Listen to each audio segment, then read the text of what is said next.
Club लाभार्थ्यांसाठी महत्त्वाची बातमी म्हणजे महत्त्वाची इन्फॉर्मेशन आपण देणार आहोत। त्यासाठी संपूर्ण व्हिडिओ बघा। 23/7 या दिवशी 6 नोटिफिकेशन आहे, लेटर आहे, सर्वांसाठी महत्त्वाची बातमी आहे। बऱ्याच लाभार्थ्यांना पैसे जमा होण्यास सुरुवात झाली, काहींना छोटी रक्कम आली, काहींना मोठी रक्कम आली। या संदर्भात संपूर्ण माहिती आपण घेऊया। नमस्कार मित्रांनो, आपण सर्वांना खालील महत्त्वाचे अपडेट कळवण्यात येत आहे। दुसऱ्या डिफरंट अमाऊंटमध्ये 12.10 कोटी बाबत महत्त्वाचे अपडेट आहे। या पॅन कार्ड क्लबच्या लाभार्थ्यांसाठी देण्यासाठी हा माहिती देण्यात येत आहे। मिळालेल्या माहितीनुसार सोल्युशन प्लॅन अंतर्गत दुसरी डिफरंट अमाऊंट 12.10 कोटी पात्र फायनान्शियल क्रेडिटर्स यांच्या खात्यामध्ये जमा करण्याचा निर्णय कंपनीने घेतला आहे। कारण की महत्त्वाची आनंदाची बातमी सर्वांसाठी आहे। पेमेंट कशी होणार? पेमेंट HDFC बँक इस्क्रो अकाउंटच्या माध्यमातून करण्यात येणार आहे। हे HDFC बँक हे पॅन कार्ड क्लब लिमिटेडचे आहे, इस्क्रो अकाउंट आहे, याच्यामधून ही ट्रान्सफर होणार आहे। संबंधित फायनान्शियल क्रेडिटर जे आहे त्यांना हा बँकेकडून SMS प्राप्त होऊ शकतो, कारण की त्या संदेशामध्ये मुख्यतः payment by TLA pan card club असा हा उल्लेख करण्यात येणार आहे। तुम्हाला जर पैसे आले ते TLA पॅन कार्ड क्लब असा जर असेल, तुम्हाला समजून जायचं की पॅन कार्ड क्लबचे हे पैसे जमा झाले आहे असा उल्लेख करण्याची शक्यता आहे, असं यांच्याकडून सांगण्यात येत आहे। कारण की कोणाला रक्कम मिळणार? सध्या रक्कम दिनांक 25 एप्रिल 2024 रोजी प्रकाशित फायनान्शियल लिस्ट ओरिजिनल लिस्टमधील पात्र सुमारे 14 लाख फायनान्शियल क्रेडिटर्स यांच्या बँक खात्यामध्ये कामकाजाच्या वेळेस हे जमा करण्यात येणार आहे। महत्त्वाची सूचना म्हणजे बँक डिटेल अपूर्ण असलेल्या फायनान्शियल क्रेडिटर्ससाठी ही महत्त्वाची बातमी आहे। आपल्या माहितीच आहे की जवळपास 2 लाख फायनान्शियल क्रेडिटर्स यांच्या बँकेच्या तपशील चुकीचे, संपूर्ण अपूर्ण जे अयोग्य जे असल्यामुळे त्यांना यापूर्वी खाली रक्कम प्राप्त झालेली नाही। कारण बऱ्याच लाभार्थ्यांचे हे बरेच फॉर्म जे आहे अपूर्ण भरण्यात आलेले आहे, बँक डिटेल अपूर्ण भरण्यात आलेलं आहे, त्यांची व्हेरिफिकेशन होण्यासाठी हा अडथळा आलेला, त्यामुळे त्यांच्या खात्यामध्ये कोणतीही रक्कम ही जमा करण्यात आलेली नाही।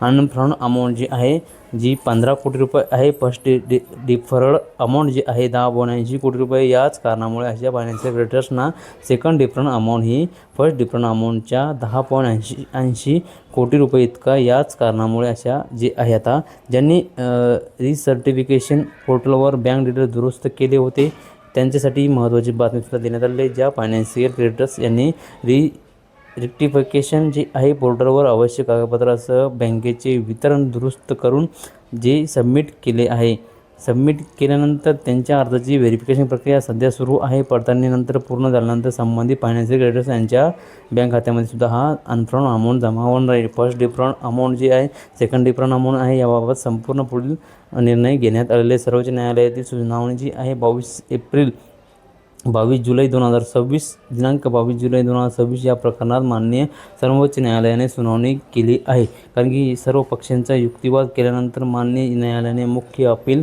सिव्हिल अपील नंबर 5017 नुसार 2023 प्रथम अंतिम सुनावणीसाठी घेण्याचा निर्णय घेतलेला आहे। त्यानुसार मुख्य अपीलाची सुनावणी सप्टेंबर 2026 रोजी घेण्यात आलेली असून त्यानंतर संबंधित बाबीवर पुढील निर्णय घेतला जाईल, असं सर्वोच्च न्यायालयामध्ये माहिती मिळाली आहे। सर्वोच्च न्यायालयाच्या संकेतस्थळावर उपलब्ध माहितीनुसार संपूर्ण सुनावणी तारीख 30 सप्टेंबर 2026 दर्शवण्यात आली आहे। तथापि अधिकृत आदेश प्राप्त झाल्यानंतर ही तारीख अंतिम समजावी का, असं इथं स्पष्ट करण्यात आलेलं नाही। संघटनेची भूमिका आपल्या सर्व फायनान्शियल क्रेडिटर्स यांच्या न्याय हक्कासाठी आमची संघटना सुरुवातीपासून सतत प्रयत्नशील आहे, पुढेही राहील। या संदर्भात कोणतीही अधिकृत अपडेट मिळताच ते त्वरित तुम्हाला इथं सांगण्यात येणार आहे। त्यानंतर मित्रांनो, आपल्या सर्व फायनान्शियल क्रेडिट जे आहे न्याय हक्कासाठी आमची संघटना सुरुवातीपासून सातत्याने प्रयत्नशील आहे आणि पुढेही राहील। या संदर्भात कोणतीही अधिकृत अपडेट मिळताच ते त्वरित आपल्या अधिकृत माध्यमातून सर्व फायनान्शियल क्रेडिटर्स यांपर्यंत पोहोचवता येईल। ही महत्त्वाची बातमी आहे, कारण की रिसोल्युशन प्लॅनची अंमलबजावणी टप्प्याटप्प्याने सुरू असून प्रत्येक पात्र फायनान्शियल क्रेडिटला त्यांचा न्याय हक्क मिळावा यासाठी आवश्यक ते प्रयत्न सुरू आहे। ही महत्त्वाची बातमी आहे। जवळचे मित्र शेअर करा। संध्याकाळी आपल्या 8 वाजेपर्यंतच्या आतमध्ये परत एक व्हिडिओ येणार, त्या संदर्भात महत्त्वाचे अपडेटसुद्धा येणार आहे। त्यासाठी चॅनलवर नवीन आला असेल चॅनल सबस्क्राईब करून ठेवा, जेणेकरून तुम्हाला महत्त्वाचे अपडेट नोटिफिकेशन मिळेल। धन्यवाद। जय हिंद, जय महाराष्ट्र।